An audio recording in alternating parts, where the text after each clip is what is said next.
Good afternoon, everybody. Apologize for the technical difficulties. We are in the bottom of the second inning of Game 2, Western Connecticut against your UMass Boston Beacons. 1 out. Beacons threatened to score in the first inning. Drew Metzdorf walked, moved all the way to third on 2 stolen bases, but was stranded there with Kevin Carrera grounding out. Western Connecticut took advantage of that missed opportunity. They would score twice. In the top of the second inning, a Kevin Smith 2-out double down the right field line was answered by a 2-out bomb by Joe DeSanctis as he just cleared the mini monster in left, but got all of it to give WestCon a 2-0 lead. We will take you through the full run through in just a moment, but at the plate right now for UMass Boston is Aiden Blake, second baseman, batting 6th. Just a couple of switches in Coach Eigerbro's lineup in this second game of the doubleheader. So everybody is the same outside of Luke Levitt coming in. He came off the bench in Game 1, as well as Nico Kides coming in to catch. Craig Corliss is DHing in this second game with Kides batting 8th in this second. There's a lot of changes for WestCon. We'll go through all of those when they come back at the top of the third inning. But right now it's a 2-1 count.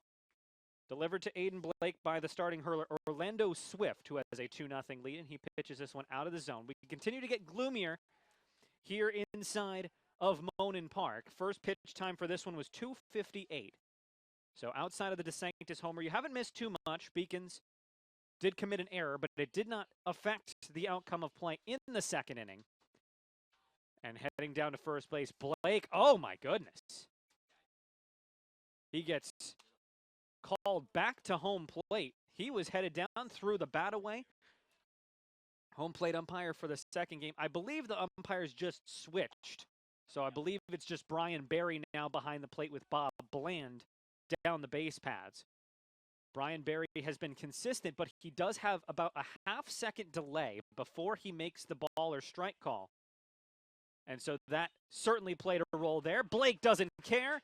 He trades a walk for a single, and the Beacons have their first hit of the ball game. So to take you through the UMass Boston order, Steve Brookwell led things off, struck out looking. Drew Metzdorf batting second, walked, stole second and third, but was left there. Craig Corliss, the DH today, bats third. He struck out swinging. Kevin Carrera in the cleanup spot once again. He plays right field after DHing in the first game. He grounded out to the third baseman to end the bottom of the first. Called strike just outside corner by Orlando Swift to Gianni Zerilli Jr. This inning started with a backwards K to Jake Waltman, batting 5th and playing first base once again. Aiden Blake now stands off first with his single, bringing up Zerilli Jr. in the 7th spot. Nico Kides and Luke Levitt, 8 and 9, and Brendan Eigerbro's starting 9 today. Dylan Ryan is the starting hurler for UMass Boston. We could give you his numbers, but they're now a little bit different after the 2 innings and 2 runs allowed on the DeSanctis homer. But we will still give you his numbers coming into this game in the bottom of the second inning. Orlando Swift is the starting pitcher for Western Connecticut. He's now through 1 1/3. No runs allowed, just 1 hit through that 1 1/3 innings. But for Orlando Swift, this is his 3rd appearance of the season, his 2nd start. But in the game he started, he threw a complete game. So he can go deep into this one. If he can get in a rhythm, he will go deep. He leads his team in innings pitched with 13, now 14 1/3. 10 hits, now 11, 9 runs, but only 4 of them are earned. That gives him an ERA coming in of 2.77. Struck out 10, walked 5. He's already struck out 3 Beacons through 1 1/3. Runner takes off. They get the hit and run down to perfection. But actually, the runner's going to have to hold at second as it just got through the infield. So even though he took off running, Aiden Blake actually has to halt after just 90 feet. But back-to-back singles with 1 man out in the bottom of the second for your UMass Boston Beacons. And they threaten to score. Brings up Nico Kides for UMass Boston. This is Kides' first plate appearance and first game of the season. And you hear the ovation as he has been working his way back. The catcher out of Stamford, Connecticut, southwest corner of the state, bordering the state of New York. Been working his way back from injury for a long time and now back in the order. And he is behind the dish catching Dylan Ryan today. Beacons won the first game of our doubleheader. 2 9-inning games scheduled. Beacons won it 9-0. Now that game was definitely mostly all Beacons, but probably not 9-0 worth. If you're tuning in late and just joining us for the second game of our doubleheader, that game was a 3-run game for 2/3 of it. Beacons added 1 insurance run in the 7th. And there was actually an opportunity with Western Connecticut, 2nd and 3rd, 1 man out in a 4-0 game in the top of the 8th. Had an opportunity against Josh Eastman to strike for a crooked number and cut that lead to 4-2 or even 4-3 with 1 swing of the bat. But they couldn't get out of it. Eastman retired 2 batters on strikes with some filthy sliders. And then the Beacons exploded in the bottom of the 8th inning for 5 runs. And that resulted in a 9-0 scoreline. That wasn't really indicative of how that game was played. Actually, had 2 really strong pitching performances in game 1. Kyle Brelling started off sloppy, but settled down through 7 full. Allowed just the 4 for Western Connecticut. That was a guy that came in with an ERA north of 10, so much better performance for Brelling in that one. And Alex Amalfi was nearly untouchable. 7 innings of 1 hit, no run baseball. But Western Connecticut has their first lead in this 2-game series with the 2-run blast over the mini monster and left by DeSanctis. But Beacons trying to respond back in the home half of this second inning with runners on first and second. 1-2 pitch to deliver to Nico Kites. Long look back Orlando Swift, and Kites says, I'm going to call for time here. Taking much too long, and you can hear the jeers of the Beacon faithful and the Beacon bench. As clearly, Aiden Blake, who has speed, is getting in the back of Orlando Swift's head.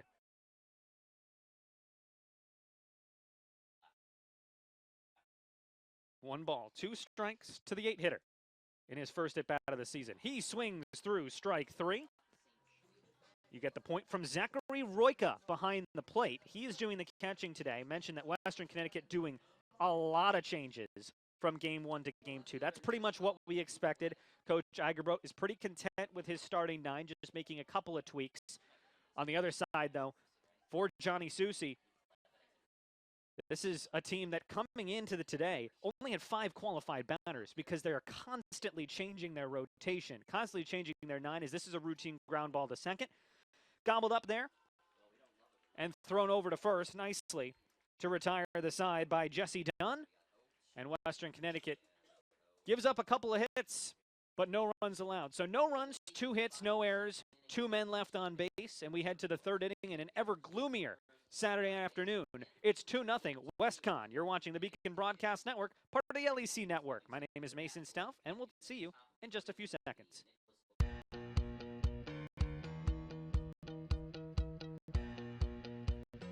Being a part of the different activities and organizations that I've been a part of, I'm actually able to see myself where I'm like, hey, I actually can make a change. I'm one person that can make a difference. Division III has helped me to develop teamwork skills, critical thinking skills, time management skills. It's not just about basketball or it's not just about school. It's about developing yourself as a person altogether.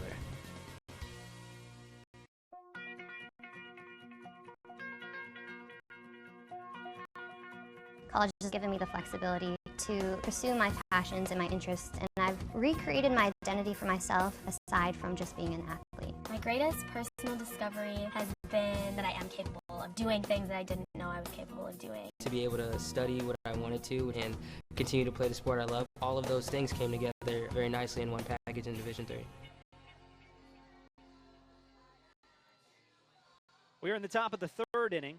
Gives us an opportunity to go through the Beacon defense behind Dylan Ryan. Left to right around the outfield, Luke Levitt, Steve Brookwell, and Kevin Carrera. In the infield, left to right, 3rd to 1st, Drew Metzdorf. Gianni Zarilli in his usual shortstop spot.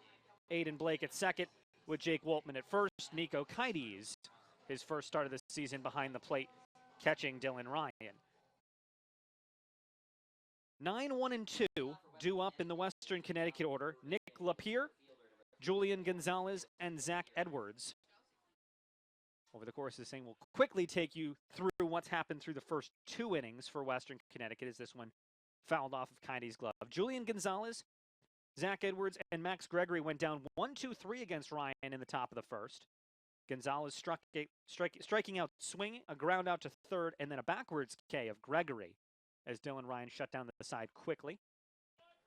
Different story, though, in the second. Started things off with an E6 as Gianni Zarelli Jr. couldn't get it out of his glove, but that was actually wiped off as Joe Gambino was wiped off the base pass, as was Royka on a routine 4-6-3 double play. Kevin Smith batting 6th, had that double down the right field line. Knew right off the bat that it was going to be trouble, and it one-hopped the wall out in the triangle corner, the slanted corner in right field. And that was quickly answered with a Joe DeSanctis absolute blast over the mini monster and left. Probably cleared it by about 3-4 feet. Wasn't sure if it was going to hit the very top of the wall or make it over, and it did. As this one is grounded to Waltman at first. Calls off of Ryan. Steps on the bag for the first out of inning number 3. And then Jesse Dunn struck out looking to end the second inning. So that brings us up to speed. 2 runs, 2 hits, no errors for Western Connecticut. No runs, 2 hits, 1 error for UMass Boston, but both of the runs that Ryan allowed in the second inning were earned. So it brings us back to the top of the order, and Julian Gonzalez mentioned that Western Connecticut has a lot of changes. Gonzalez is one of them. Did not see him in Game 1. Gonzalez playing third base today. Third base in Game 1 was played by Hunter Loomis, who actually made a couple of nice plays, including a snow cone grab of a Gianni Zarelli lineout. But as expected, lots of changes for head coach Johnny Susi in his 39th year in charge of this Western Connecticut team, going up against Brendan Eigebroek.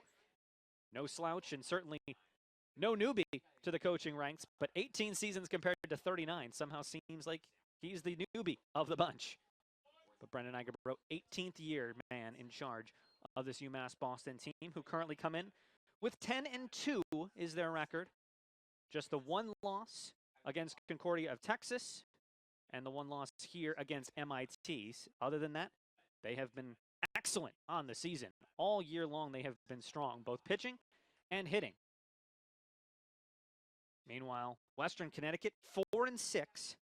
They have yet to play a home game out in Danbury, Connecticut. They played their first 8 games of the season down in Florida. Came back for 1 away game in the midweek against Ramapo College in eastern New Jersey, before coming here to play UMass Boston in this 2-game doubleheader. They were supposed to play another game tomorrow, another doubleheader tomorrow against one of the SUNY colleges, but that has already been postponed. This one ripped foul down the right field line by Julian Gonzalez. The numbers are a little bit different now with the 2-run blast, but coming into this game for Dylan Ryan, this is his 2nd start, his 4th appearance, 2.25 ERA, 12 innings pitched. So that ERA certainly getting a little bit higher, but that's a called strike 3. That delayed 3rd strike call as Julian Gonzalez takes a pitch on the outside corner for a strike 3. It might have honestly been about 1 or 2 inches off the outside corner, but the Beacons certainly won't complain. It's the 4th strikeout of WestCon hitting today for Dylan Ryan. Slider. Beautiful pitch. Lower third of the plate. And catches plenty of strike zone for strike 1. 2 up, 2 down so far. Brings up Zach Edwards, who caught in Game 1. He is a switch hitter as this one moved to the right side. Easy play for Aiden Blake. Throws to Jake Waltman, and that will do it. 1-2-3 inning for the 2nd time in 3 tries for Dylan Ryan. We're off to the bottom half of the 3rd. 2-0. WestCon leads it early. I'm the first undergraduate alumnus to lead this university. I'm very proud of that. I was literally able to transform my life because of the University of Massachusetts, and I want that for every single student that walks through the door. I did receive cheer for the stumbles, the he shoulda had that's, and the tears that linger. For in those moments, greatness lies. There, you will find the provoked, the determined, the unified. It's in those moments that champions are born. The University of Massachusetts Boston, with its scenic oceanfront campus, easily accessible to downtown Boston, is recognized as a model of excellence for urban public universities. 16 NCAA Division III sports are part of the more than 100 student organizations that create an engaging campus life in America's biggest and best college town. UMass Boston, Boston's urban public research university for the 21st century. Opening day of Little East Conference play for your UMass Boston Beacons, as well as for Western Connecticut. Everybody playing doubleheaders today. We take a look at the out-of-town scoreboard. Rhode Island College absolutely blitzed Keene State at home in the first game of their doubleheader. That one only went 7 innings because it was 19-0 Anchorman. They're playing the second game of their doubleheader now. Plymouth State, 7-2 in the lone non-conference matchup. They're taking on Fitchburg State. They are away today in Fitchburg. Plymouth State, though, the Panthers winning at 7-2 in their opener. And Southern Maine taking down, as the road team, UMass Dartmouth, 8-5. And in the fourth and final of the doubleheaders in conference, Castleton falling on the road at Eastern Connecticut, 12-3. This one ripped right at the shortstop, and it's grabbed, and Brookwell will barely be able to get halfway up the baseline as it's snagged out there at short by Kevin Smith. First out of inning number 3 as the Beacons send their top of the order. Brookwell, Metzdorf, Corliss to the plate against Orlando Swift. This is part of a huge day for Beacon Athletics. Just about everybody in action somewhere here on the grounds. Softball's day is done as this pitch just catches the outside corner. Gotta say that Brian Berry has a huge zone. He has called a number of pitches that are probably a good inch off the plate either side as strikes. So the batters are going to have to adapt to that and expand their zone and start to foul off some difficult pitches. Just like that one, as Metzdorf had to chase that one. But with that strike zone, you're going to have to go after that. Beacon softball split the doubleheader. Actually, no, they're still going on. My apologies. I was looking at yesterday's doubleheader against Bridgewater State, where the Beacons split. This one lifted high into the air, long run, chasing back the center fielder. He gets back and he makes the catch. Excellently done by Nick Lapierre as he got pushed further and further back. It's a little bit windier in this second game of the doubleheader as the storm rolls in. Drew Metzdorf gave it a ride, but it is a second out in this third inning. A long out, but it is an out nonetheless.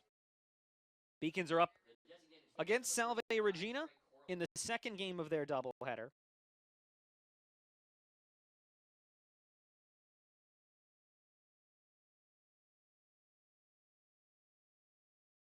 First pitch is a fastball, two-seamer. You see it cut back a little bit at the end. Telltale sign there. To Corliss, who's 0 for 1 today with a strikeout. But UMass Boston up 2-1 against Salve in the second game of their softball doubleheader. We'll get you the score of that first game in just a moment. But 0-2 now on Corliss as he fouls that one off of his foot.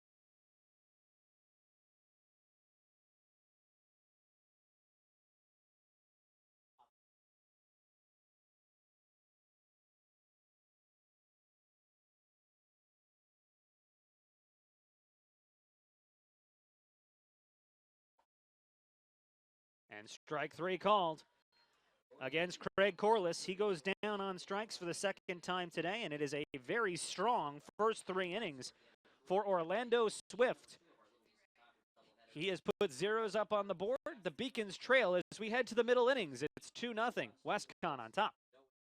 Division III allows you to give yourself to other things. Having that free time allows me to pursue the things that I want to pursue.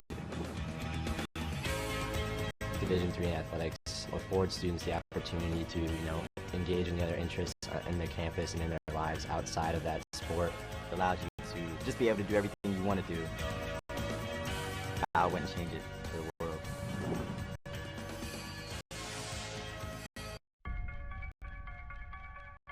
I'm a Division III student athlete, and I know how powerful words can be. The term gay doesn't mean stupid, lame, or less than. So I pledge to speak up if I hear the term gay used in a derogatory way or any other homophobic terms. If you can play in Division III. I'm a Division III student athlete, and my teammates unconditionally accepted me as part of their family. So now I pledge to do the same for others. If you can play in Division III.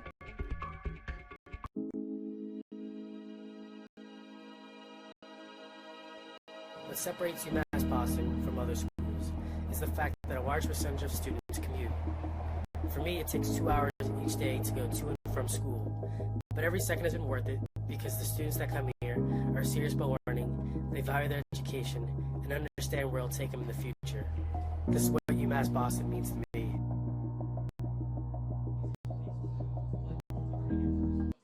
As we come back for the top of the fourth inning, Dylan Ryan returns to the hill. Told you we'd give you the softball update. They're up 2-1, are the Beacons in the top of the fifth inning. They fell in a close one, 5-4, to Salve Regina out of conference in game one of their doubleheader.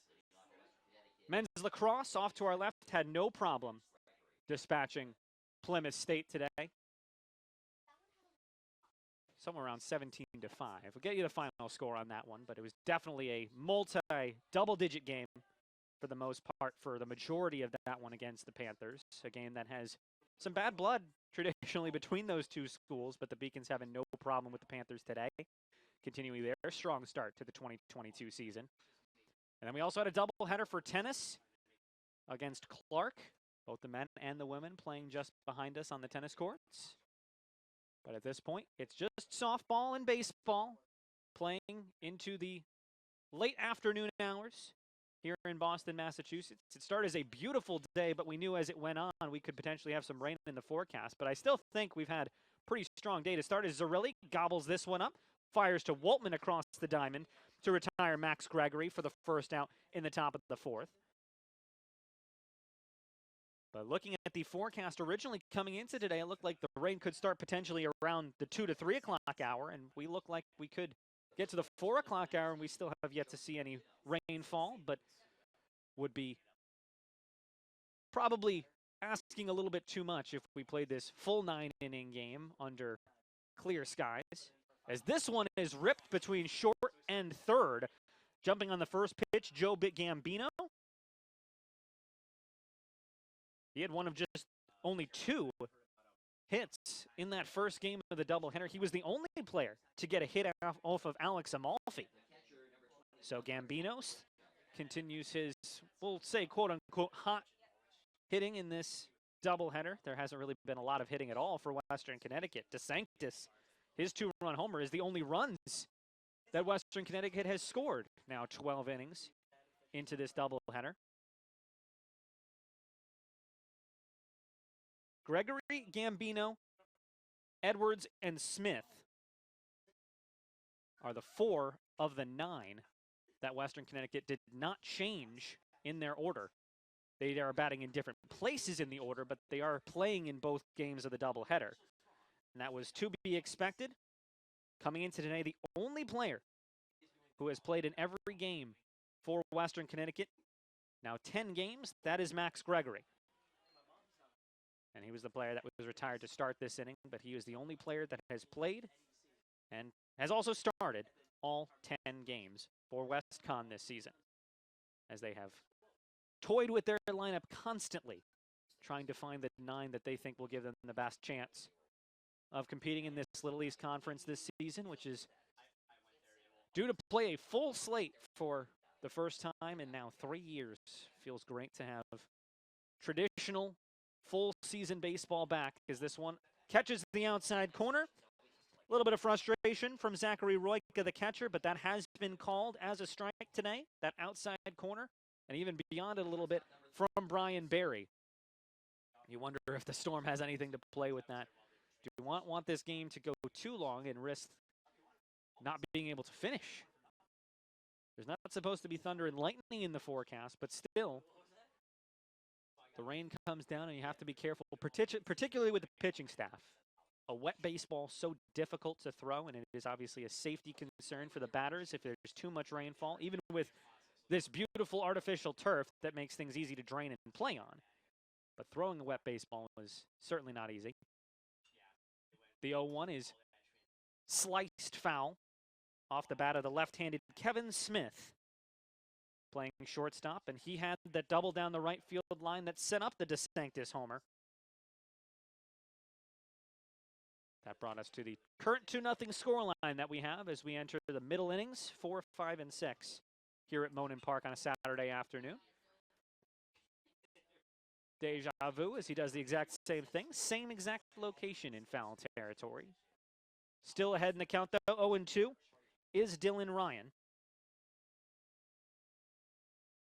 Ryan is looking for his first decision on the season. He's hoping it's a win, but currently trailing 2-0. Calling for time is Kevin Smith. Smith bats second in the first game of the doubleheader, but ended up 0 for 4.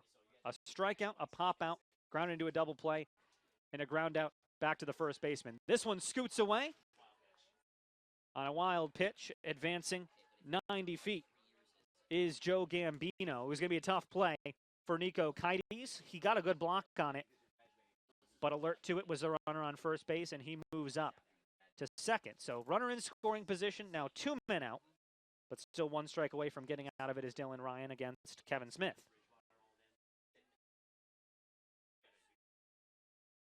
Working out of the stretch.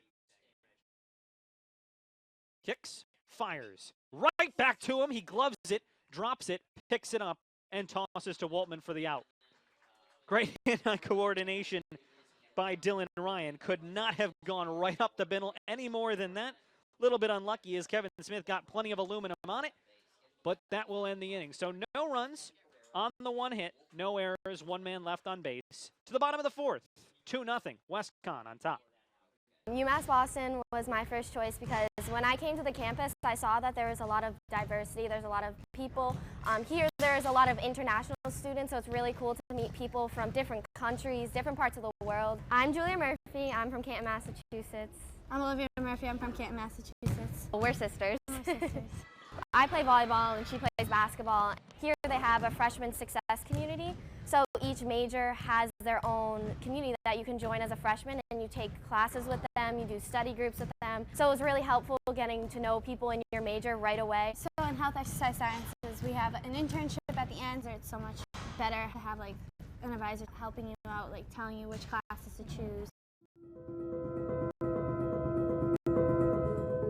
People at UMass Boston, they're here because they know they can have an impact, not just on research, but on people, on their students.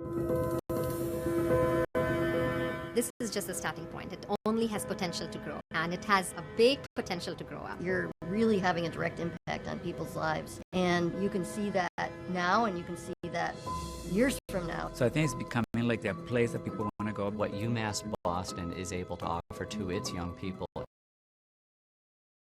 19-7 was the final over at men's lacrosse over Plymouth State. 5 goals for Gavin Admirand and another 3 added by Dara Fahey to give UMass Boston a convincing win as they continue their excellent start to the season, improving to 7-0 and getting Little East Conference play off to a great start against the traveling Panthers, who fall to 2-6.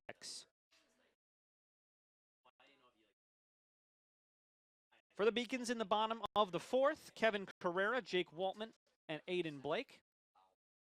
Middle 3rd of Coach Eigerbrote's 9-man order.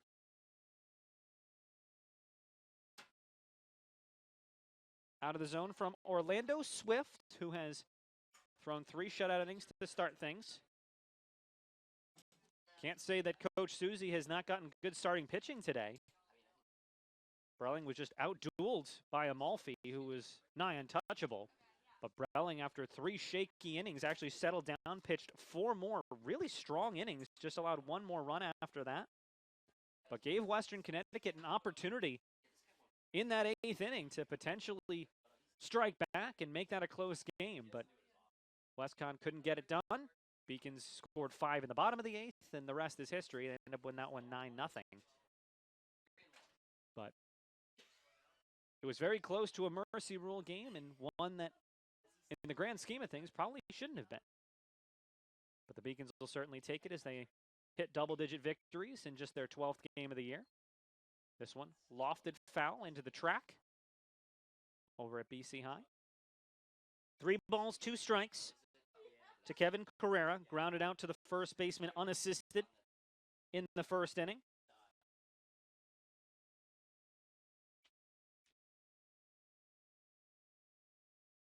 Full count pitch from Swift. Well inside. And Kevin Carrera works a leadoff walk in the bottom of the 4th inning.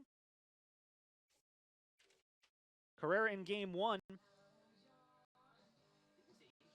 was 1 for 4.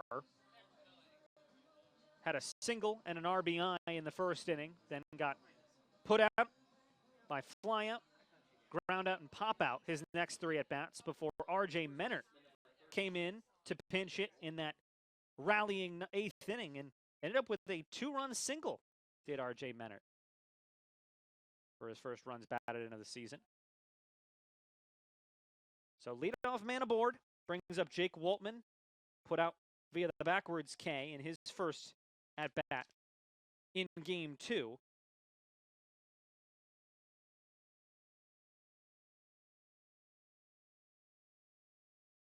Three at-bats in game 1. Well, 2 officially, as he was hit by a pitch and was called out on strikes, both looking in game 1. So not the Jake Waltman that we have grown accustomed to seeing over the last week plus, as he has worked his way into the starting lineup and has become a mainstay over at first. Does play a mean first base, so even when he's not having a great day at the plate, you can expect him to play a very good defensive first base. And when he's not out there, Nick Palma is no slouch at the backup. Thrown down to first. This one skipped in there, bounces away. Huge carob off of the body of Joe Gambino, but it stays on the infield, and it's a 3-0 count to Jake Waltman.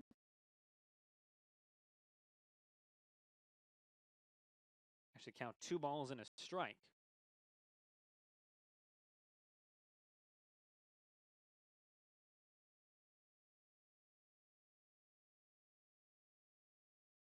The 2-1. That's going to be in the strike zone for sure. Brian Berry has, again, called that outside corner. It's been consistent, which is all you can expect from a home plate umpire. Not everyone's going to call a great game, but if you can call a bad game consistently, I guess you can say that's better. Not that he's called a bad game, but there's definitely been a couple of pitches that were balls that he's called for strikes, but they've been in the same place, so it's up to the batters to read that, adapt to it.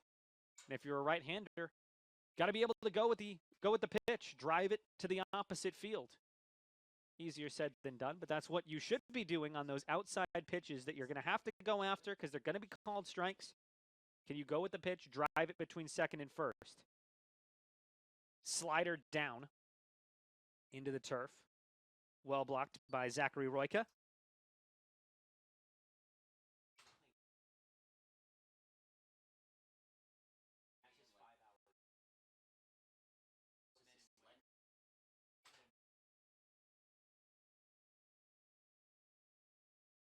Lob over to first base by Swift.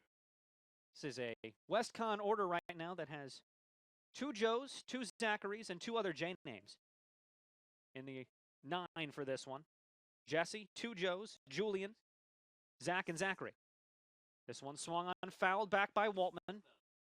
Count full again. Beacon's definitely battling, forcing a lot of full counts.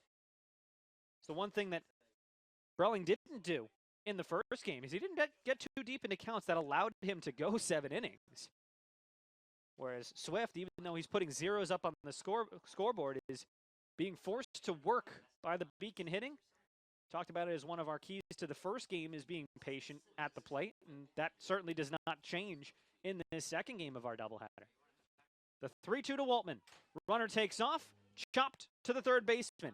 Waltman does not run well, so this should be a putout, and it is. Anybody else than your lumbering first baseman, and you probably might be able to leg that one out. But it gave Kevin Smith the opportunity to range back, play that one on a few hops, and retire Waltman across the diamond. It does get the runner up to second, so it'll be a runner in second base. That's Kevin Carrera, bringing up Aiden Blake in the 6th hole for UMass Boston.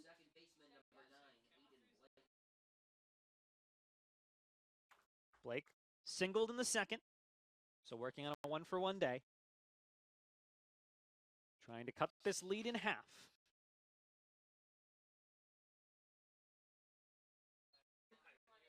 Fastball down out of the zone on the 4-seam. Beacons and Western Connecticut split their doubleheader last season out in Danbury. One absolute blowout by UMass Boston, the other a much closer 5-4 game that WestCon won, as this one comes inside, plunks off of Aiden Blake, and the Beacons will have runners on first and second with 1 man out, and Gianni Zarilli coming to the plate. It's one thing we've seen a lot of this season, not just in this doubleheader, but throughout all the home games here at Monin Park. Been a lot of batters hit. Now, part of that is coaching. Nowadays, you don't see batters really scampering to get away and avoid being hit. They certainly try and avoid getting hit in certain areas of the body. But for the most part, if a pitch is riding inside, you're going to take that off the meat of the back, march down to first, take your base. We actually saw 2 batters called back for not trying to get out of the way, and in fact leaning into pitches in that game against the Johnson & Wales Wildcats on Tuesday. One was definitely the correct call, and one was probably not, but after the first one was called, they were looking at it closely, and they ended up actually getting this man right here, Gianni Zarilli Jr., on that play. As this one gets away from the catcher, fire down to third, not nearly in time.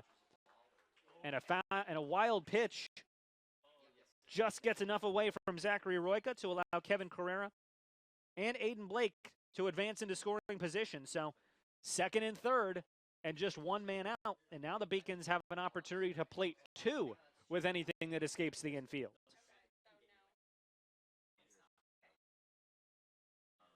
So both pitchers throwing wild and allowing runners to advance in this 4th inning. Beacons threatening to tie things up. 2 runners in scoring position, just 1 man out. This one chopped slowly to third. It should roll foul, and it is gloved in foul territory by Julian Gonzalez over at third. 1 ball, 1 strike for Zarilli. Has the single today. In the first game of the doubleheader, he was hit twice. Also lined out and flew out, so 0 for 2. But still got on base twice, and he is constantly getting plunked. I don't know. Some players just get hit. Now, a lot of times there are big power bats who just happen to be oftentimes the target of those inside pitches trying to fend you off the plate. Zarilli has power, but would not necessarily characterize him as a power bat. The 1-2, got him on the upstairs, 4-seam fastball. And that's a big out for Orlando Swith. We're still in the 4th inning, but with second and third and 1 man out, opportunity to put together a big inning. Now that opportunity is a lot slimmer. Still an opportunity, but now we'll have to do it with 2 men out. Nico Kites. No, it's not Nico Kites. They're going to bring in R.J. Menert. So you can tell how much this is an important game for Coach Eigerbrodt. Nico Kites only ends up catching 3 innings or 4 innings out there. So R.J. Menert, who came in and had that 2-run RBI single in the 8th inning that really put the game out of reach. So now it's going to be the question of how do they manage this behind the plate? My guess is that Henry Score will come in behind the plate for Menert. They will leave the DH as Craig Corliss and Henry Score, their traditional backup catcher, out of New York City. is going to take over behind the plate. We'll see if that's how it plays out, but in the short term, it's R.J. Menert going up against Swift, and he takes the first pitch, grounds it back up the middle, fielded by the shortstop to end the inning.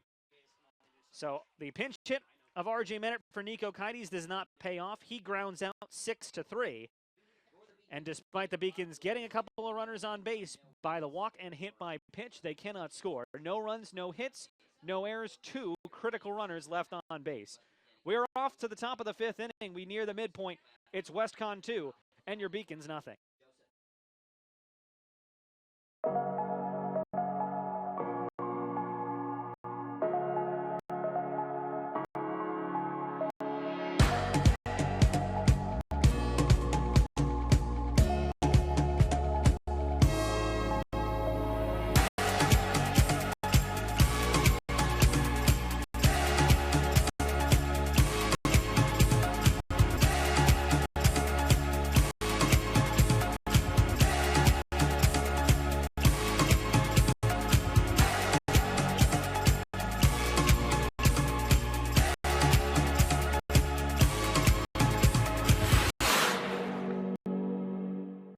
Paris changed my life, and I got there through UMass.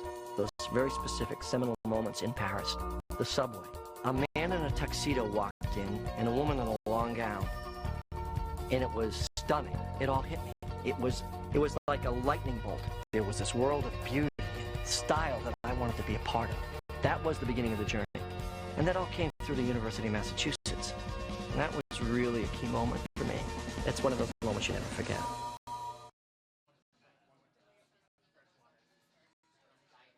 We're into the 5th inning of play as the storm clouds continue to gather. The blue sky and white clouds have been replaced by gray, gloomy skies and storm clouds. Not expected to have any thunder and lightning, but as you can see, the umbrellas are starting to come out, and it took, the good thing, 14 innings to finally have the rain come down, but here we go with some rain clouds and some sprinkles coming down here at Monin Park. Dylan Ryan still on the hill for UMass Boston. Had their best opportunity with runners on 2nd and 3rd and 1 man out in the bottom of the 4th and could not score. He faces the bottom 3rd in the order. DeSanctis, that 2-run home run is what separates these teams in Game 2. Jesse Dunn and Nick Lapierre for Western Connecticut in the away half of inning number 5. That is a strike. Just gets it lower 3rd of the zone, outside corner. 2 balls, 1 strike. Just 5 combined hits through 4 innings. 3 for Western Connecticut, 2 for your Beacons. The 1 error is also on the Beacons. That was Zerilli Jr. who was called for it.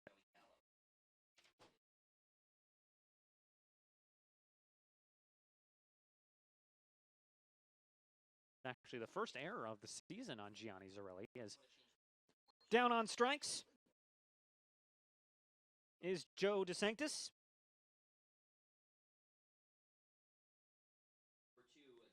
So DeSanctis, after that 2-run home run, we're joking about it in the press box, DeSanctis seems to do one of 2 things, hit a home run or strike out. As this one gets inside, actually looked like it caromed off the batter, but it did not. But coming into this one, DeSanctis had 9 at-bats on the season. He had 1 hit. It was a home run. In addition, in those 9 at-bats for DeSanctis, he had struck out 5 times. He is now 1 for 2 in this game, a home run and a strikeout. So much according to the script for Joe DeSanctis so far in this one. Rain continues to come down. Fans trying to seek shelter. The smart fans can actually go up to the parking structure off to our right, and there's little overhangs as you look out at each of the perches, and we have a couple of fans doing just that. Getting a good vantage point for this one as the rain comes down. But we continue to play baseball. 1 ball, 2 strikes, 1 man out. Ryan skips this one past Henry Score, who did take over behind the plate, so the prediction was correct. Nico Kites catches 4 innings. R.J. Menert replaces him as a pinch hitter. And Henry Score, the backup man, comes up behind the plate. So Craig Corliss can remain in the DH spot. You don't lose the DH. The 2-2. well behind it, chopped to the right side. Jesse Dunn standing just 5'7", and that might be a little bit generous. The junior from Bedford, New York, attended Fox Lane High School. Definitely does not look 5'4".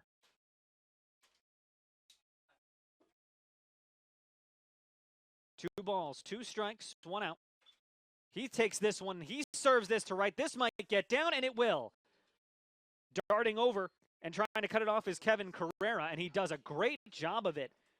Jesse Dunn at only 5'4", certainly has speed, and he took a wide turn at first, but thought better of it.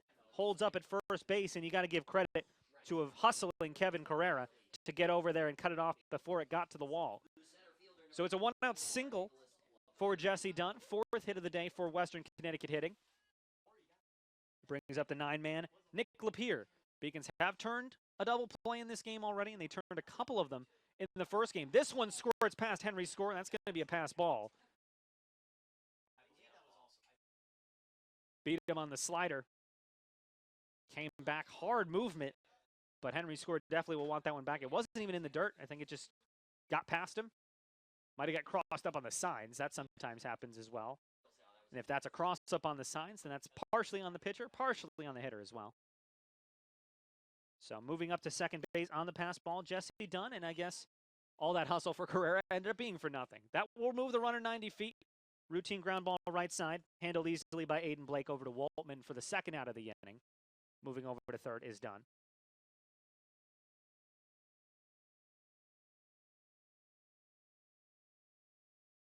So 2 outs. We turn over the lineup card to Julian Gonzalez. He is 0 for 2 today and has both varieties of strikeout, looking and swinging. Still some fans braving the conditions. Sidearm slinging motion from Ryan. He can throw from a little bit of three-quarter action. Kind of can distinguish some of the pitches, fastball versus the breaking pitch, depending on where his arm angle comes in.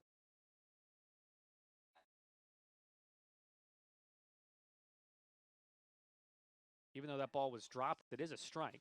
So 0-2, quickly up on top of Gonzalez is Dylan Ryan. Put that 2-run homer aside, both pitching staffs once again have been strong. As we get to the middle of game 2. Much different conditions now, though, with the rain continuing to come down here at Monin Park. The 0-2, strike 3. Got him swinging. Down on strikes for the third time is Gonzalez. And despite getting the runner to third base, Westcon cannot score. We're midway through this one. No runs, 1 hit, no errors. That runner left on third base. Bottom of the 5th upcoming. Beacons trailing 2-0. The University of Massachusetts Boston. It's just minutes from downtown, and the Princeton Review calls it one of the best values in the country. A nationally recognized institution of academic excellence and research, UMass Boston offers more than 150 undergraduate and graduate programs, 16 Division III sports, and more than 100 student organizations. To learn more about the opportunities waiting for you at UMass Boston, visit in person or online. UMass Boston, a research university. Celebrate the soggy shoes and the slow starts. Celebrate the lessons learned along the way.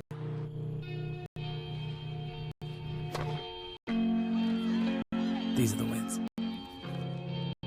Not the shiny, nail-biting kind. These are the last a lifetime kind.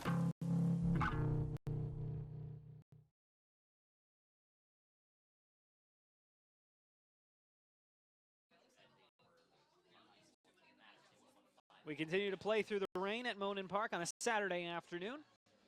This is the Beacon Broadcast Network, part of the Lilies Conference Network. We appreciate you joining us all day long, regardless of what you've been watching. Baseball, softball, lacrosse. Maybe you've come over from tennis or taken shelter after Beacon Tennis, taking down Clark University, both on the men's and women's side, 5-2 and 5-0. And so it has been a full day of Beacon's athletics. Maybe you're having NCAA tournament, men's and women's. Women's on right now, men on later tonight, Elite 8 and Sweet 16.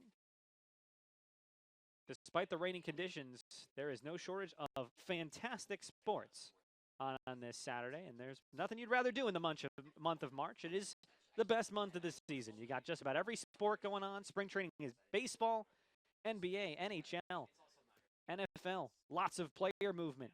So it feels like we got everything going on at once, and that's why even in this typically gloomy, rainy, and frankly cold month of the year, it is the best sports month of the year. Who would have thunk it? 2-0. The count to Luke Levitt, the number 9 hole hitter for UMass Boston in this second game of 2.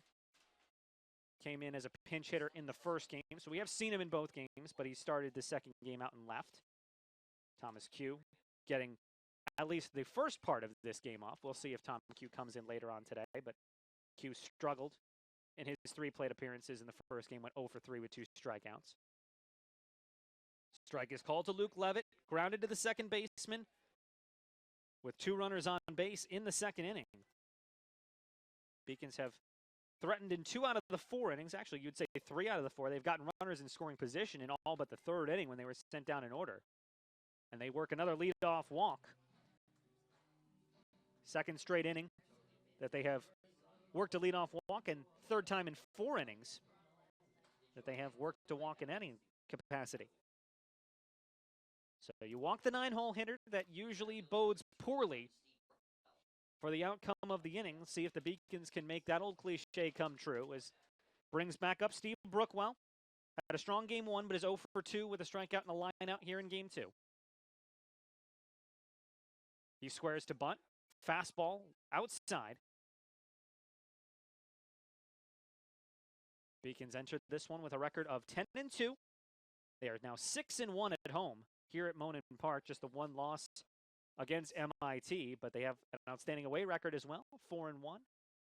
Just 1 loss against Concordia of Texas in that trip last week. This one in on the hands. Fouled off to our right.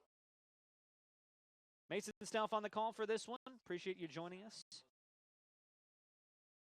as we bring an end to this marathon of games. Softball likely to finish just a little bit before us, and then we will be the only game of the what feels like 7, 8, 9 games at some point. That one rides inside, and the Beacons have another batter hit. Moving on the pitch was Luke Levitt, but he will get into second without actually needing to steal second.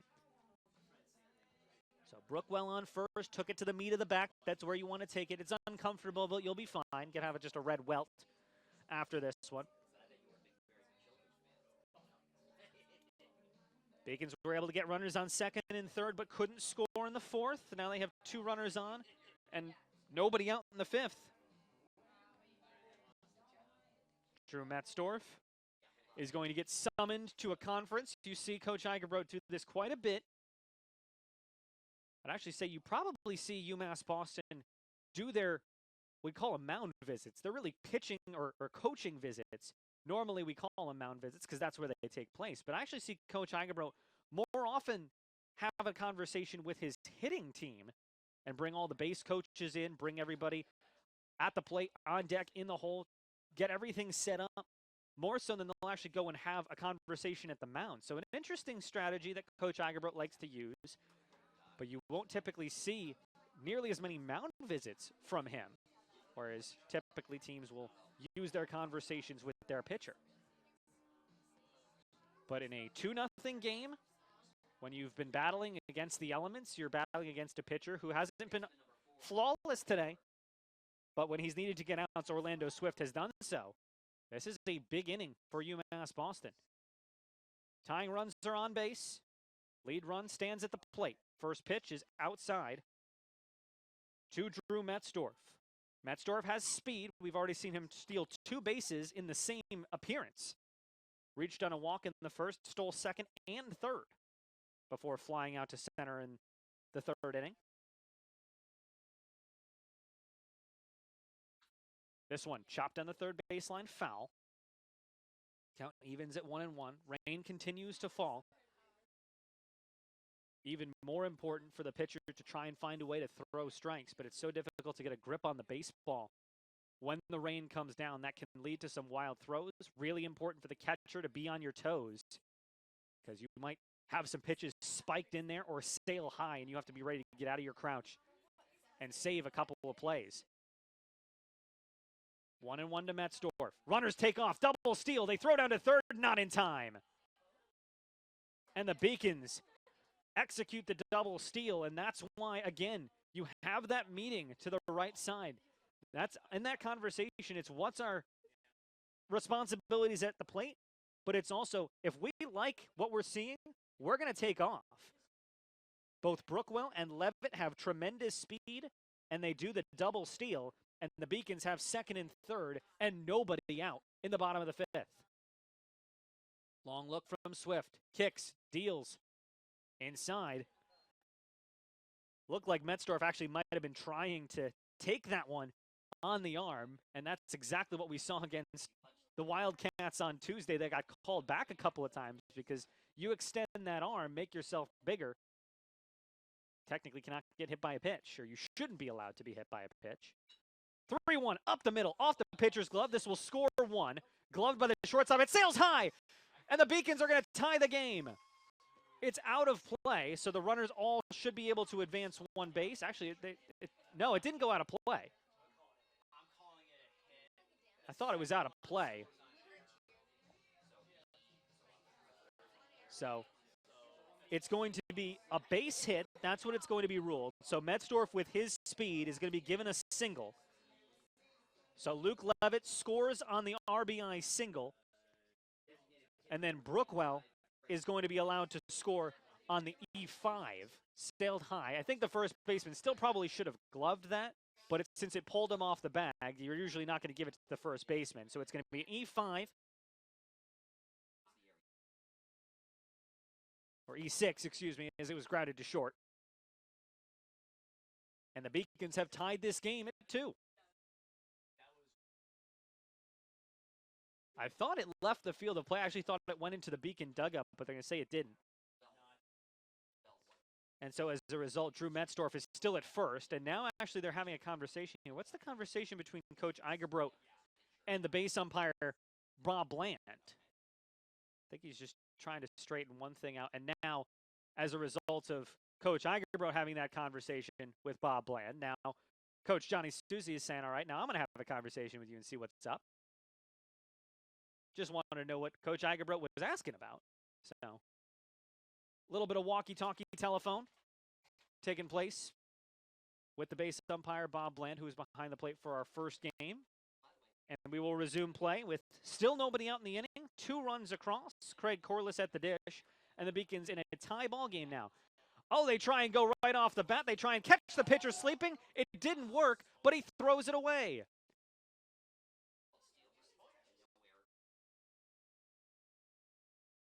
Got to say, that's not on the pitcher. It is going to end up being a stolen base. So it doesn't end up as an error. And even if it was, it's not on the pitcher. He actually throws it right on the money. And the old-fashioned, you looked away and went to make the tag, but you forgot the baseball. And that's exactly what happened by the second baseman that time, trying to apply the tag, Jesse Dunn, but he didn't have the baseball yet. And it caroms into the outfield. So the third steal of the inning as Metzdorf moves up 90 feet. This one, grounded to short, going to be a long throw across the diamond by Smith. They have a nice pick at first base by Joe Gambino. Runner advances to third. We finally have an out in this bottom of the fifth inning. Corliss continues to struggle from the plate. This has not been his doubleheader as he grounds out 6-3. But at the very least does move Metzdorf up to third base. Now 90 feet away are the Beacons from taking the lead. Kevin Carrera grounded out to third unassisted way back in the first inning. Walked, made it all his way to third, but could not score in his last plate appearance. He lays down a bunt, or at least attempts to. Nearly pops it up for an out, trying to charge it and make the play was Julian Gonzalez, but falls into foul territory before that happens. Rain is continuing to come down. Plenty of umbrellas, and then some fans that just say, this is New England in March, what do you expect? And just brave the elements.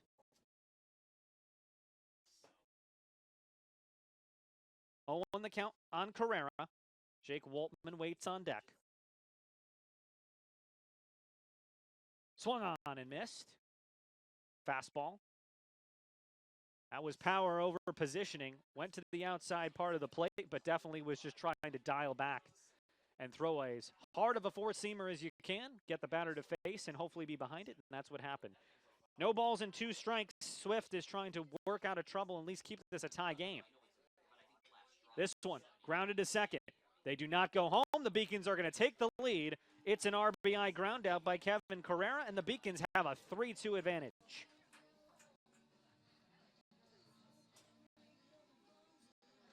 So long thought over at second base by Jesse Dunn. Do I try and fire home? Metzdorf, we know, can run. Stole a base.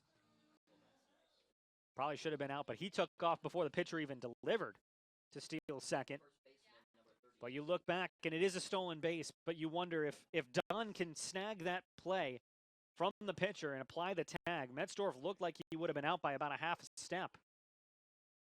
And if they are able to get him at second, then that obviously completely changes the dynamic of this inning. Instead, ball from the pitcher is dropped into the outfield. Metzdorf stays on the base paths and with back-to-back groundouts is able to score. Not necessarily in any kind of flashy way, but all runs count the same as he moves from second to third on the Corliss groundout and scores from third on the Kevin Carrera groundout.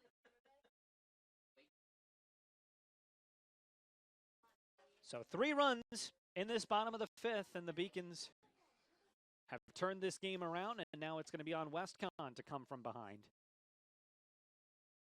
1-1. Bases are finally empty, as we've had base runners on the entirety of this 5th inning. Waltman coming to the plate. 2 balls, 1 strike. Beacons also know that if the rain were to worsen, as soon as the final out is retired in this 5th inning, it would be an official ball game as well. So right now we still have at least safe enough conditions where we don't have to worry about covering the field and potentially putting this one into a delay situation. But for the Beacons anyway, they just want to make sure that this game can go official, which would happen through 5.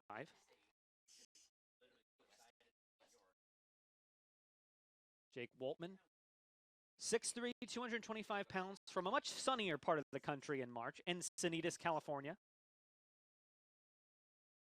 2-2. Swift. Fastball outside.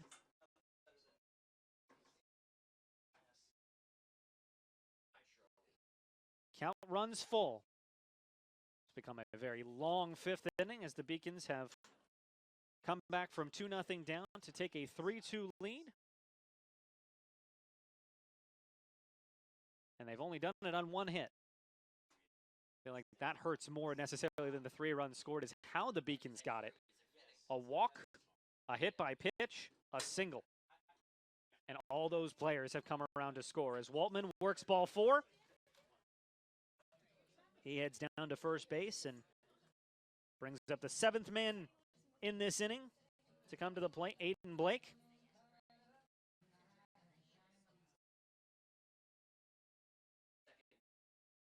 Also continues to get colder out there.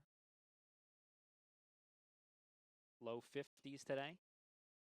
Feels like really high 40s, but with the rain, that certainly doesn't feel any more comfortable. It's going to continue to get colder throughout the week. In fact, Monday, Tuesday, it's even going to get back toward freezing temperatures.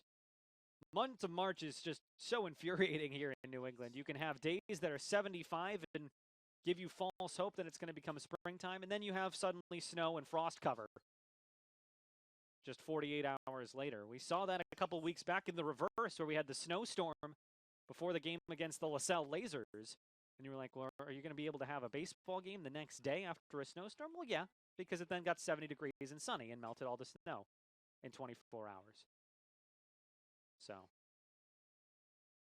as the Beacons try and sweep this series against Western Connecticut, start off strong, we know that the nice weather that we had yesterday is going to go away a little bit today and get very cold over the next 48 to 72 hours. No balls, 2 strikes. Aiden Blake on the day. 1 for 1, a single, and a hit by pitch. And he takes this one. He drills it out to left center, diving and not able to make the play. And now the race is on. 1 run will turn and score. Blake makes his way to third. He is safe, diving in there and sliding. It's 4-2. A triple for Aiden Blake. Scoring from first is Jake Woltman. The Beacons lead it by 2.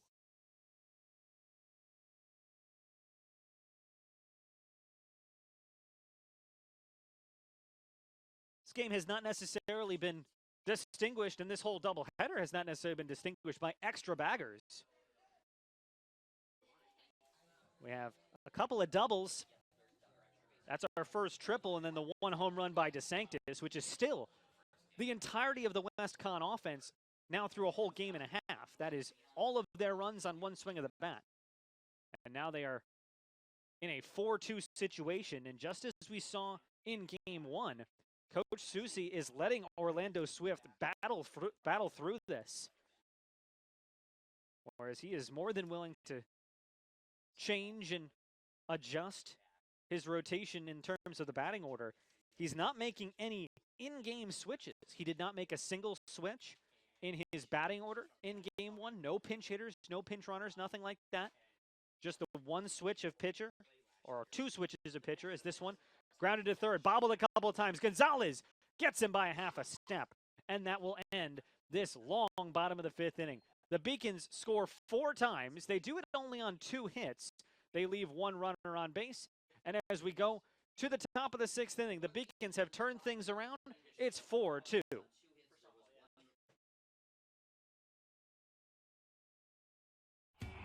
Something I discovered in myself is that if I have a goal, then I can accomplish it. It's a well-rounded experience. At a Division III school, you primarily a student athlete, so the school is really shaped around you developing yourself as a complete individual. It helps a lot that you have a family with your team that can guide you.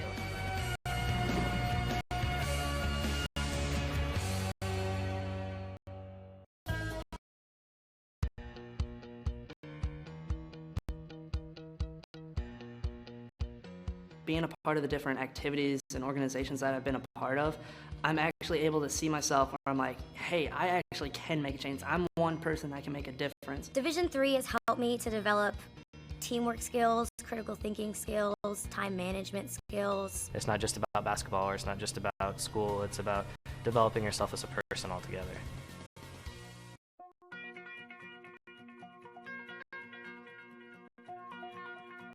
College has given me the flexibility to pursue my passions and my interests, and I've recreated my identity for myself aside from just being an athlete. My greatest personal discovery has been that I am capable of doing things that I didn't know I was capable of doing. To be able to study what I wanted to and continue to play the sport I love, all of those things came together very nicely in one package in Division III.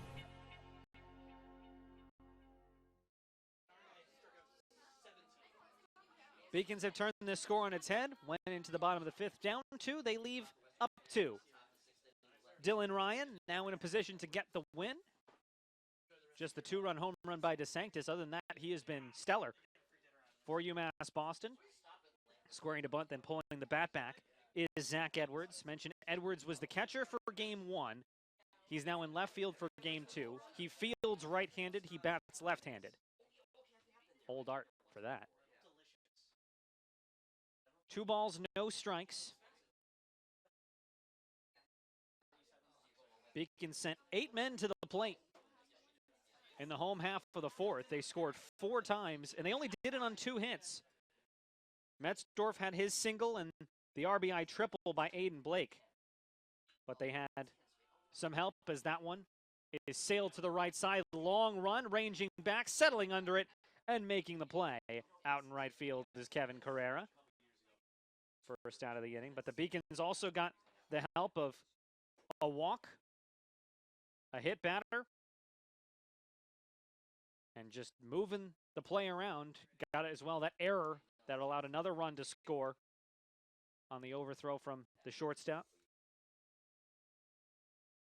But Edwards down on that very high, very windy fly ball, as we had much more blustery conditions in this second game to be expected with the rain coming down, but not hard enough where we are under threat of not being able to continue play. Pitchers seem to be able to grip the ball without too much difficulty, which is usually the telltale sign. Once the pitches start sailing all over the place, then you know, okay, the batters are under some pressure of potentially getting plunked repeatedly because the pitcher can't control his throws because of the conditions. So that's when usually you'll see the umpire make that executive decision. But so far we look okay. Into the sixth inning, Beacons lead it now 4-2 as they try and sweep Western Connecticut after splitting with them down in Danbury last year. One of just 2 wins that WestCon had all season last year in the truncated 2021 campaign after we just started the 2020 season before the onset of the pandemic. So first real normal season, if you can call it that. There are still some COVID protocols in place, but feels a little bit more normal here in 2022. But you have to go back to 2019 for the last time it really felt like we were playing normal season baseball here at Monin Park. Great to be back. Swung on and missed, strike 3 on the 3-2 pitch. Max Gregory down on strikes for the second time today. Now he has both varieties of K on his scoreline. Backwards in the first, forwards in the sixth. 2 up, 2 down, and Dylan Ryan trying to do what you are always tasked to do after your team scores, which is put up a quick next half inning.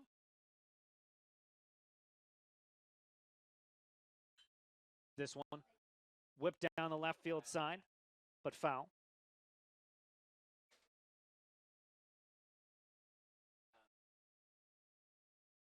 Gambino has been aboard both times. He reached on that Gianni Zerilli error, the first of the season for Gianni, back in the second inning. But then he was then caught in the 4-6-3 double play, which quickly wiped that off the board. That preceded the Kevin Smith double and the DeSanctis home run. Then he would single and advance to second on a wild pitch in the fourth inning, but he would be stranded there as well. 1 ball, 1 strike. Dylan Ryan has settled in here. Just the 1 long ball, and that's been it for him. He and Amalfi have more than answered the bill that they have been tasked with today by Brendan Eigerbro. 7 innings for Amalfi. His line was fantastic. 7 innings, only faced 23, 2 over the minimum. Struck out 8, walked 2, just allowed 1 single hit to this man at the plate right here, Joe Gambino. Only 1 time while Amalfi was on the mound did Western Connecticut get a runner in scoring position. That was in the very first inning of this doubleheader. They got nothing after that. Until Eastman came in, it was a single and an error. And then he shut things down as well for WestCon with 2 beautiful sliders to retire the side in the 8th. 2-2 pitch. Gobbled up by Blake. On to first. End of inning. 1-2-3. No runs, no hits, no errors. Bottom of the 6th upcoming. Beacons 4, WestCon 2.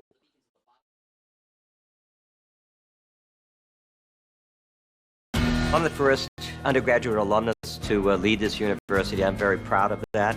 I was literally able to transform my life because of the University of Massachusetts, and I want that for every single student that walks through the door. I did receive a non-athletic scholarship upon entering school. I got the presidential scholarship, which was huge for me. I think there's more opportunities for academic scholarships in Division III.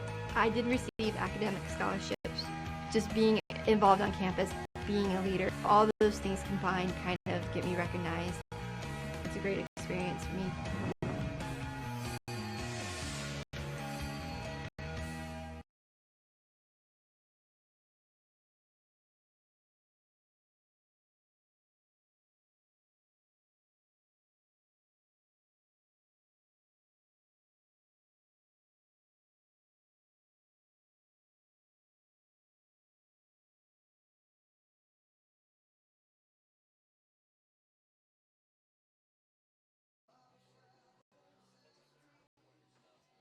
Coach Johnny Susie is showing tremendous faith in his starting pitching today.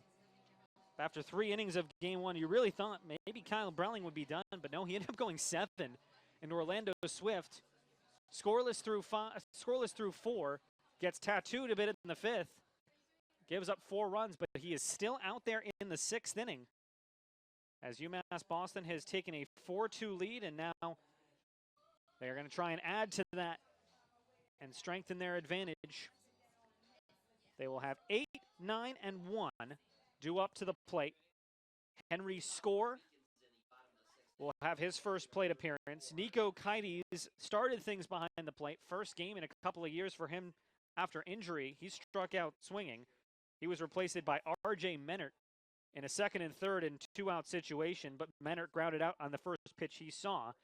And he's not a catcher, Menert, so Henry Score came in as the backup catcher.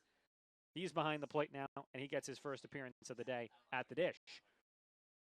1 ball, no strikes. Make it 2-0 the count now as it sails out of the zone.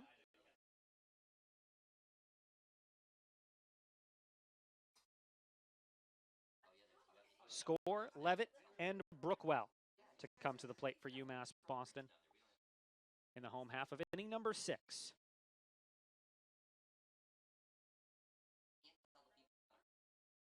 Four-seam fastball right down the middle for strike 1.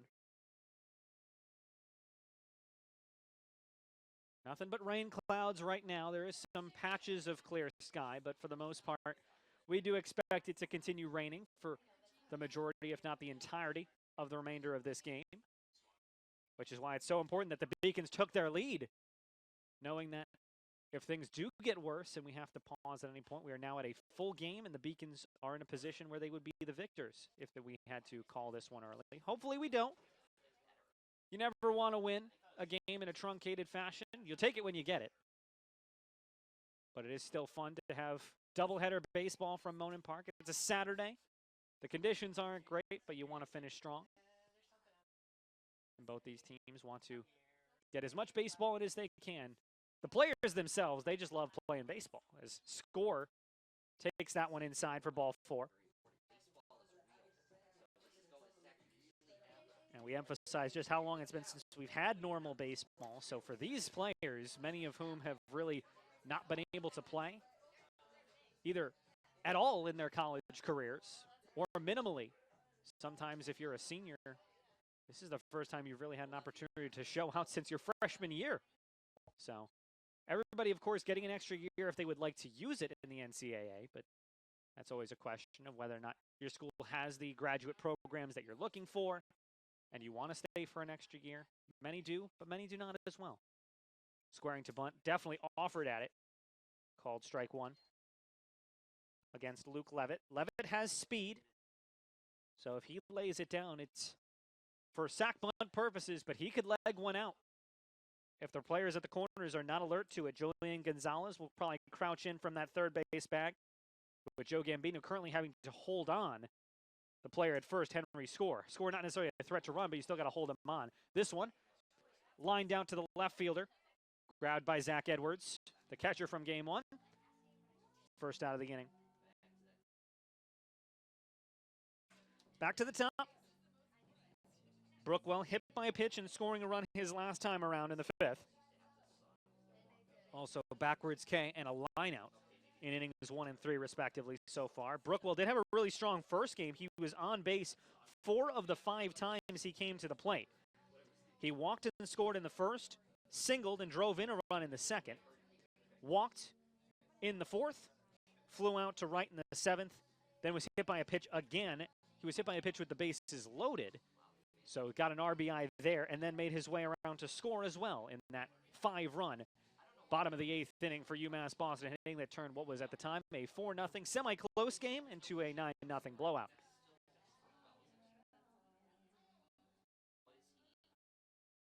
Trying to straighten out the fielders behind Orlando Swift, and we are set to go.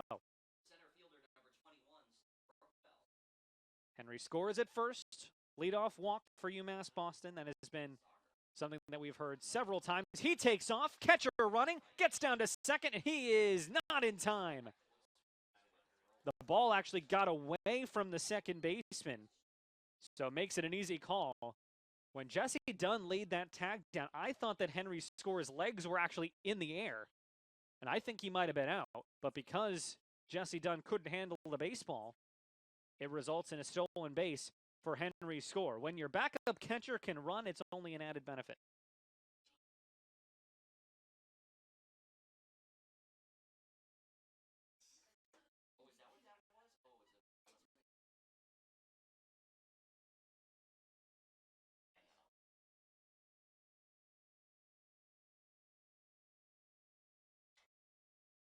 Thrown in there.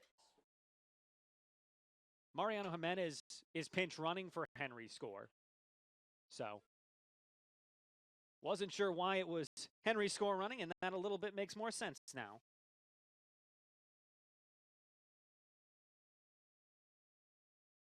Jimenez steals a base for the second time this season.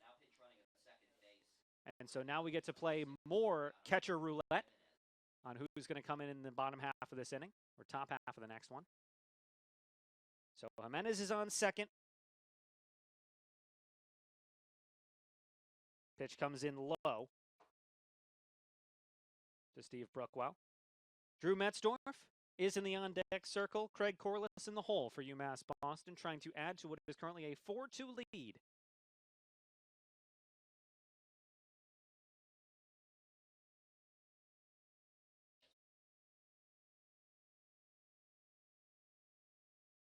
The most logical switch that Coach Igerbrook could make behind the plate is going with Mike Meager, the true freshman from Barnstable.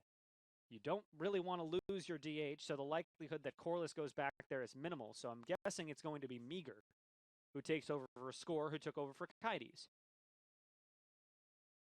3 balls, 1 strike to the Beacon leadoff man. Second time in as many innings he has come to the plate, trying to drive home another run.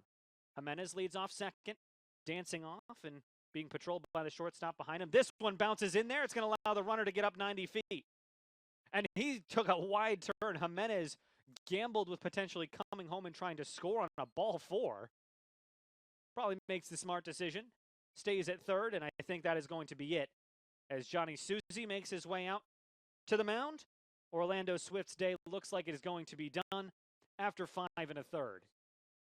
The summon has been made. Jimenez now on third base.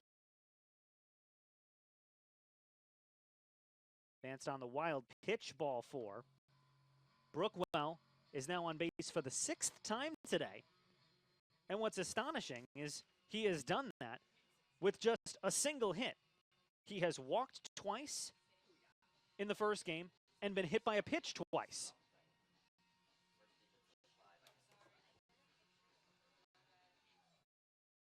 New pitcher is going to be number 50 for Western Connecticut, Justin Grullon, the 5'9" senior from Washington Heights, New York.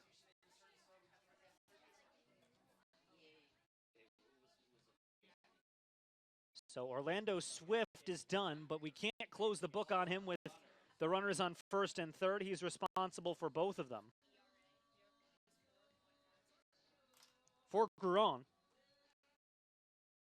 on the season, he's 0-2. This is his 3rd appearance, and as has become an odd norm today for Johnny Susie. He is coming with a traditional starter out of the bullpen. We saw that in game 1 with Brelling starting, but Kugler and Gannon coming out of the pen both had only appeared as starters this season. That's the same thing here. Orlando Swift starts the game, and then Justin Grullon, who has only started this season, now comes out of the pen. We talked about Johnny Susie not doing anything traditional, right? So it is Grullon. Mentioned on the season for him, 0-2, or 0-2. 8 innings pitched, has allowed 12 runs, but astonishingly, only 4 of those 12 are earned. Has walked 6 and struck out 6. 10 hits allowed. 0-2 record comes out to an ERA of 4.50. He's got a mean slider. You see it there as he does his warm-up tosses. But he is currently tasked with just getting us to the 7th inning. The floodlights are on here at Monin Park, as you would expect, with the gloomy conditions as we get into the late afternoon. Now approaching the 5 o'clock hour. This game had a first pitch of 2:58, so we haven't hit the 2-hour mark yet. First game was nice and quick, just about 2.5 hours of game action in game 1 as the Beacons rolled to a 9-0 shutout of WestCon in game 1. So we reset the scene for you. On third base and nearly tried to score on that last play was Mariano Jimenez, the 5'11" true freshman from Waltham. He is 90 feet away from scoring the 5th Beacon run. Leading off of first base with a walk as well was Steve Brookwell. Walks have been a problem for Western Connecticut today. They did surrender in that first game 10 hits, but the problems with walks, as across the 3 pitchers, they walked 9 Beacons. You don't want to allow 10 hits, but if you combine 10 hits with 9 walks and a couple hit batsmen, that's not a recipe for success in any ball game. And in this game, the Beacons have 4 runs, but they only have 4 hits. Again, it's a lot of walks, a lot of hit batters for this WestCon pitching staff, and it's just making what is already a difficult situation so much harder. Throw over to start things for Grillon. Then he delivers just low on the fastball for strike 1. Or ball 1, excuse me. Just low. To Drew Metzdorf. Metzdorf's been on base 2 of his 3 plate appearances so far. A walk, 2 stolen bases, stranded at third, then a fly out to center, a single, a third steal, and then eventually scored on back-to-back ground balls. The 1-0 to Metzdorf. Runner takes off from first, and it gets out of the catcher's hand, but ends up going behind him. Couldn't get the grip on it, Zachary Royka. So the Beacons willing to run. They continue to steal bases. That is now 2 stolen bases for Brookwell, 3 for Metzdorf, and 7 total for the Beacon offense through now the bottom of the 6th inning. The rain is coming down a lot harder right now, and they have runners on second and third and 1 out. We'll see if the Beacons can add a couple of more. Hard enough to throw balls and strikes in clear sky conditions. But as the rains continue to pour down here at Monin Park, makes it so much more difficult to grip the baseball and get the exact pinpoint location you want. This one bounced in there. Runner takes off from third. The strikeout is successful. They do get him running down to first base, but the Beacons will score a run on a strikeout.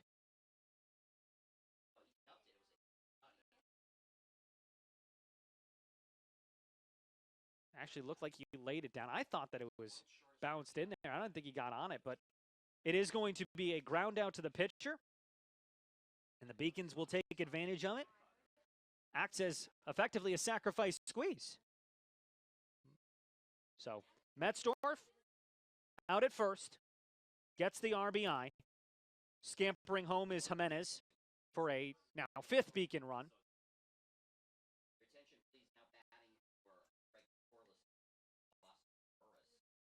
Boston Burris, who we saw as a spot starter in Game 1, is a pinch hitter here in Game 2. He's pinch hitting for Craig Corliss in the DH spot.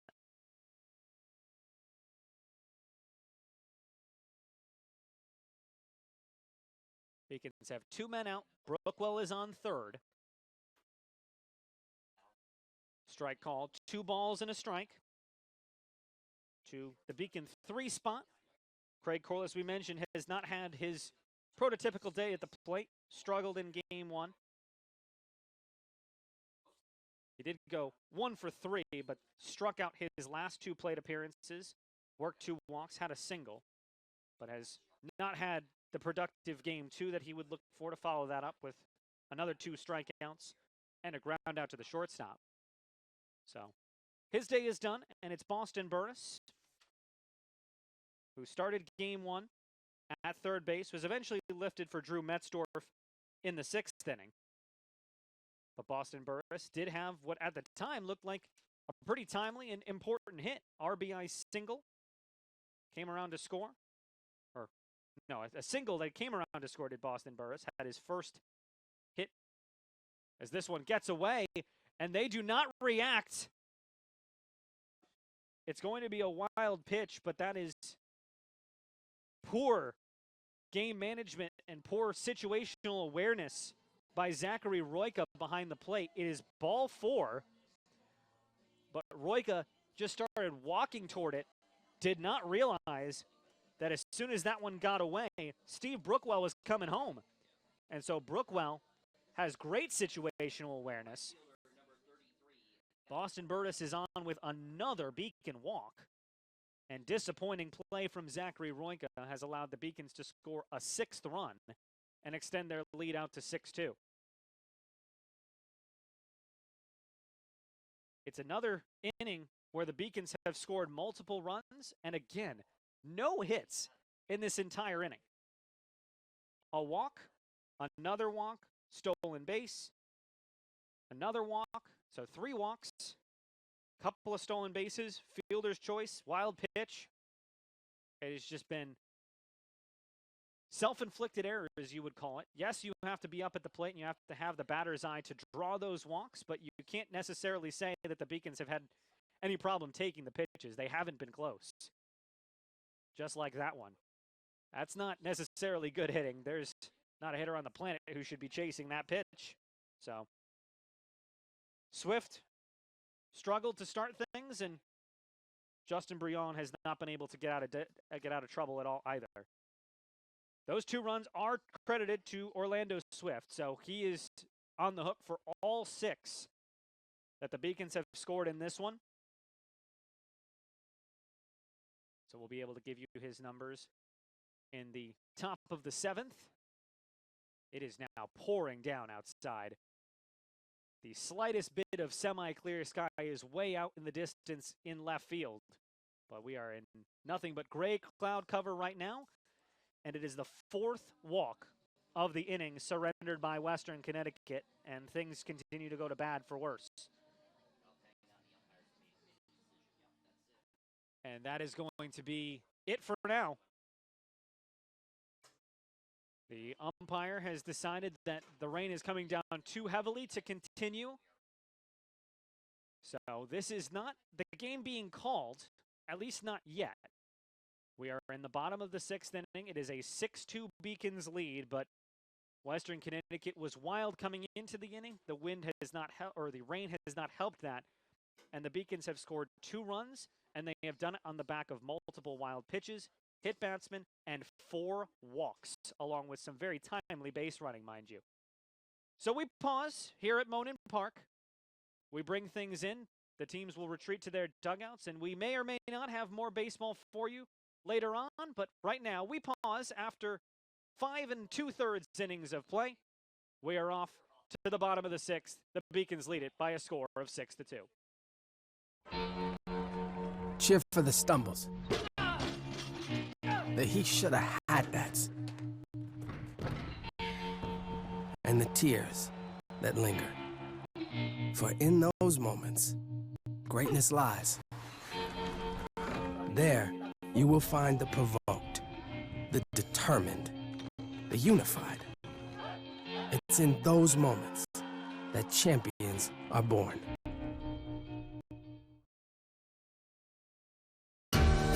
Moving from Turkey, it was a rough journey for me because when you don't really speak the language that well, and when you don't really fit in the crowd, it's very easy to disappear. But I decided not to give up, so, and UMass helped me.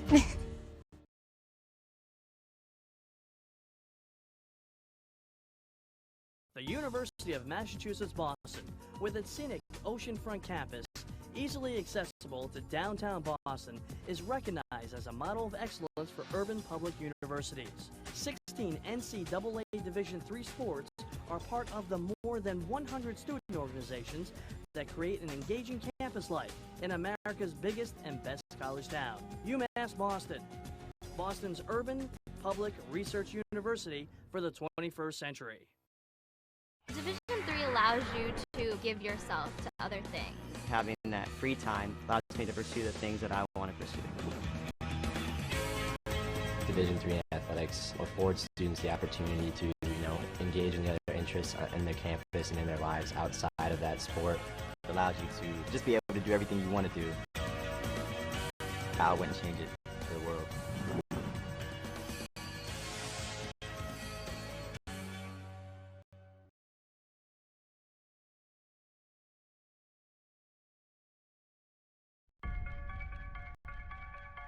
I'm a Division III student athlete, and I know how powerful words can be.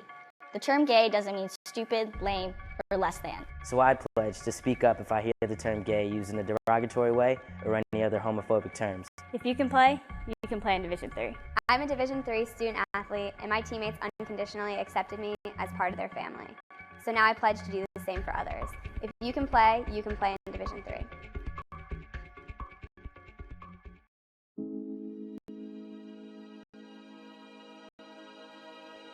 What separates UMass Boston from other schools is the fact that a large percentage of students commute. For me, it takes 2 hours each day to go to and from school, but every second has been worth it because the students that come here are serious about learning, they value their education, and understand where it'll take them in the future. This is what UMass Boston means to me. UMass Boston was my first choice because when I came to the campus, I saw that there was a lot of diversity, there's a lot of people. Here there's a lot of international students, so it's really cool to meet people from different countries, different parts of the world. I'm Julia Murphy, I'm from Canton, Massachusetts. I'm Olivia Murphy, I'm from Canton, Massachusetts. We're sisters. We're sisters. I play volleyball and she plays basketball. Here they have a freshman success community. So each major has their own community that you can join as a freshman, and you take classes with them, you do study groups with them. So it was really helpful getting to know people in your major right away. So in health exercise sciences, we have an internship at the end, so it's so much better to have like an advisor helping you out, like telling you which classes to choose. The 5-campus UMass system is the university that educates the workforce of Massachusetts. We recognize that we are truly here for a reason. That recognition inspires us and drives us.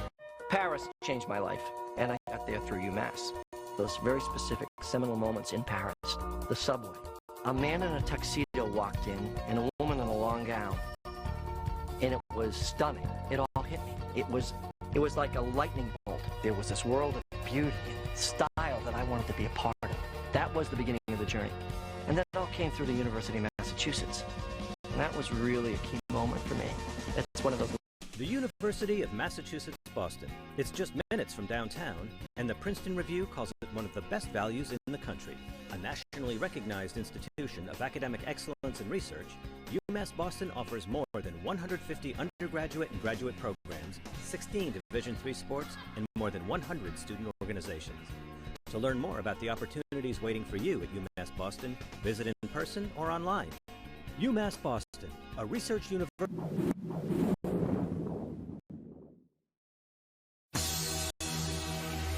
Yeah, cash money, heroes, private jets, polish.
Smoke, Louis bags, they strapped with a priceless glow. High life, flipping and get some more. Paradise, the luxury marble flow. When I hit, we full of that cash. More money than I seen in the garbage can. Stunner Island, money in the power. That's how we do it, make it rain, make it shower. Top flow, big time, doing big things. Over city view, boss, short a new range. Flip another 100, popping, throwing hundreds in a new Bentley. Uptown,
it to the goal line, straight out the huddle. Cash money, gold mine, we just stay loyal. Boy, we getting money like we just found oil.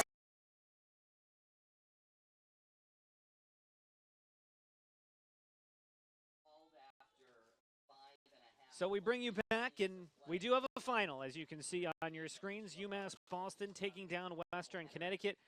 That 5-run rally in the bottom of the 5th did prove to be critical, as we knew the rain was coming, so the Beacons wanted to take that lead, get this game to a final in case it was called, and that is indeed what has happened.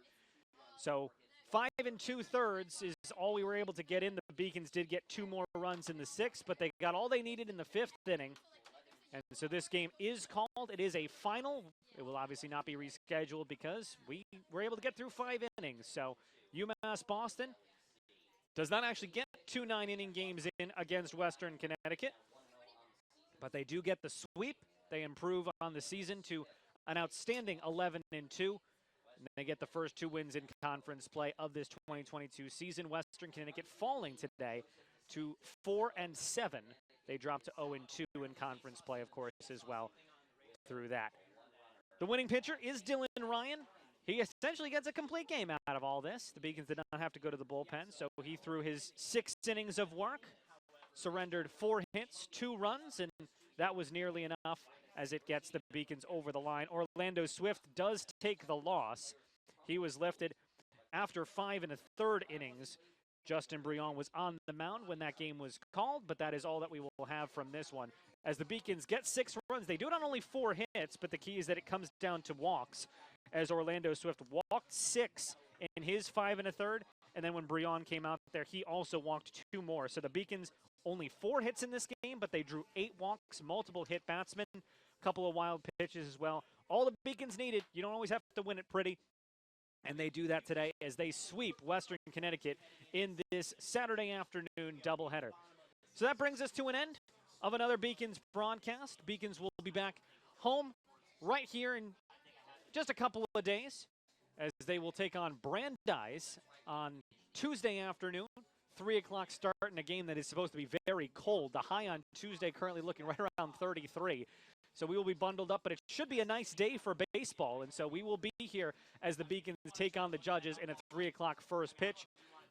They will play again against Roger Williams on the road on Wednesday, and then on Thursday at Western New England before they take on Castleton in their first road doubleheader in conference play next Saturday on April the 2nd.